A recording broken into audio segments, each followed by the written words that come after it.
In the day and age of the internet, it's becoming really difficult to separate fake from real, and hackers know how to exploit it. Miscreants keep coming up with clever tricks and sophisticated ways to deceive people.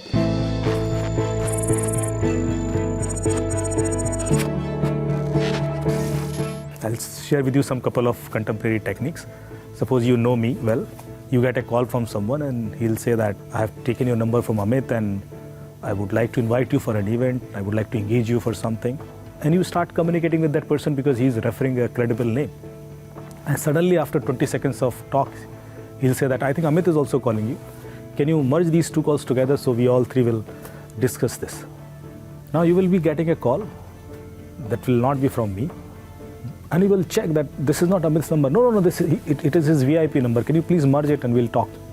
So you will merge the call. The moment you will merge this call, you will lose some money, or your WhatsApp will be hacked, or your Facebook, or anything could be hacked. Now, could you notice what has happened in this? The person has taken your OTP smartly, because the other call which has come at that time, it was from the OTP. It was an OTP call. Nowadays, we get OTPs on call as well. WhatsApp OTP on call, Facebook OTP on call, bank OTP on call, any other OTP you can invite it on call.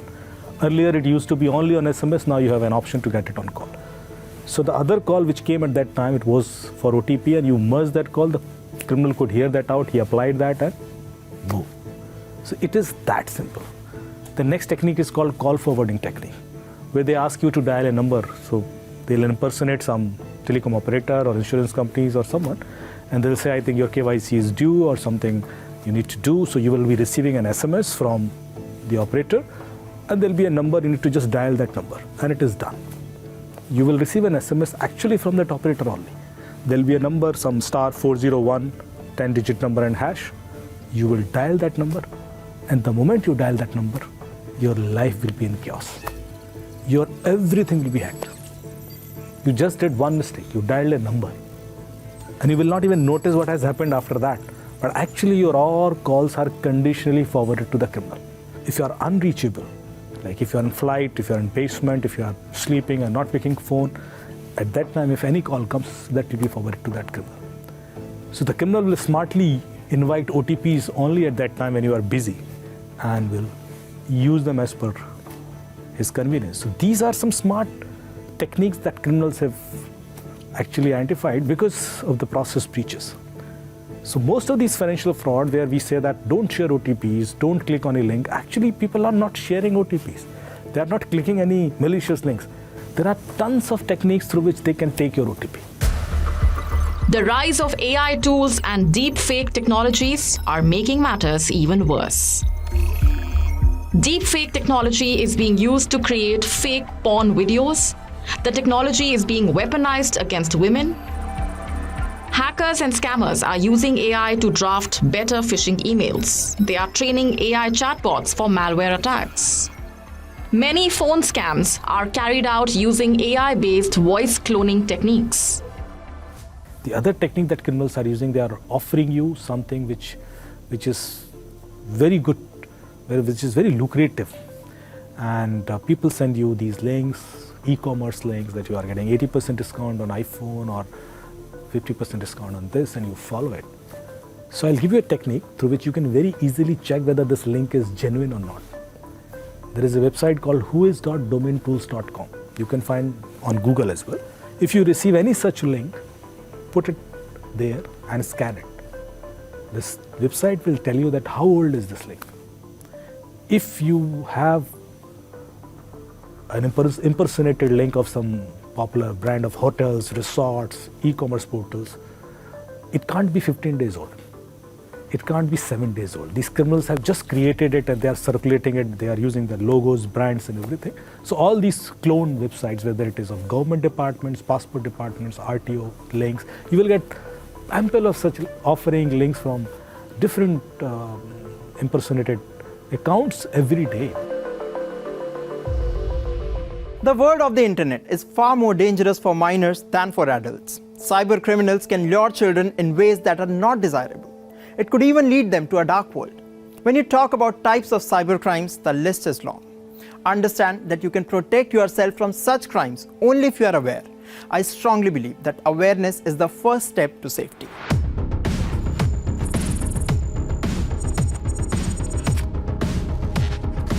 Recently, we have seen that task-based fraud is on the rise. People are lured to do some trivial tasks like liking some video on some social media platform or giving rating to some hotel or some company, and then they are said that they will be paid some X amount. Initially, they do get some money, and what they are told that to go to the next level, they have to pay some more amount, that they have to pay 1,000 rupees or 10,000 rupees, and they will be paid 5x and 10x.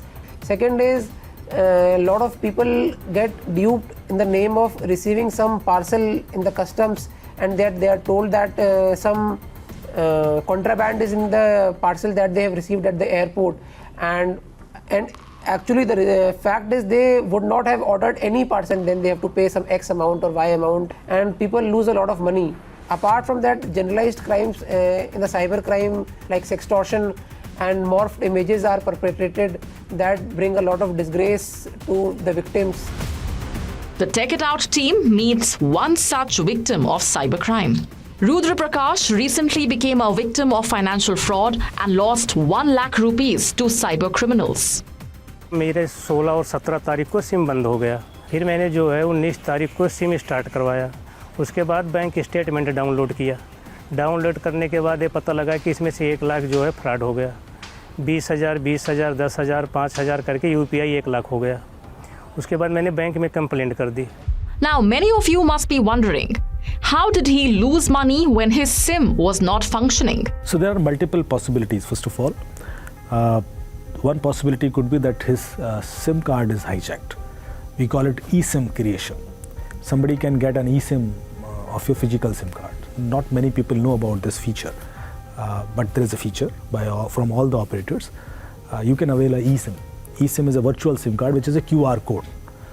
So if you send an SMS from your number to operator, you get a response from them, and on that response, if you type 1 and reply back, your eSIM is created, and it is emailed to you. Now there is a vulnerability in our SMS system. We call it SMS spoofing. So I can send an SMS from your number to anywhere. I can send an email from your email to anyone because of email vulnerabilities. I can even make a call from your number to anyone. So we call it call spoofing. So call spoofing, email spoofing, SMS spoofing, these things are possible. Second possibility is, because UPI can work even if your SIM card is not working, because it can work on Wi-Fi, right? So somebody has disabled your UPI account and created a cloned UPI application on some other phone, and your SIM card, when it is not working or disabled, is only for a region, because UPI, 2 instances will not work same time. So they have to first disable the SIM card to get it notified that it is not working here and it is working somewhere else. So that kind of transition has happened during that time, and he would have lost this money to do that. The internet knows no boundaries. You can carry out online crimes from anywhere and target anyone in the world. This makes things more complicated. There are categories of cyber criminals as well. There are Indian cyber criminals who are cheating foreigners, especially Americans, by setting up a huge call center and calling them, saying that we are from the federal agencies and you have been booked under some drugs case or narcotic case, and they cheat them. Cybercrimes are increasing at an alarming rate globally. Talking about India, financial frauds account for over 75% of cybercrimes in the country. Nearly 50% of these cases are related to UPI and internet banking. According to a McAfee report, almost half of the Indians have experienced AI-enabled fake voice scams, and 83% of them have lost money. Bengaluru, which is widely considered the information technology capital of India, lost 470 crore Indian rupees to cyber fraudsters in 2023. This is approximately $57 million. Now here comes a significant question. Where does all the money that cyber criminals steal go? How do they manage billions of dollars?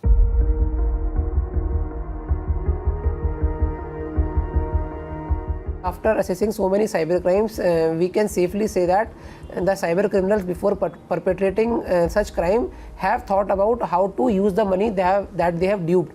So what happens is, initially the money is deducted from the account of victim and it goes to another account, some fictitious account or whatever they might have created, and they try to siphon off to as many different channelized accounts as possible, to layer it into different accounts and make it difficult for the law enforcement agencies to track it, because as many accounts are there, it gets very difficult to keep a track. And as the time passes, not only is the money used at some point of sale machine or taken out of ATM, but it is spread out into different accounts also. It might vary from crime to crime as to how many accounts are used, but certainly in maximum cases you would assess and you can easily decipher that it is spread into different channels.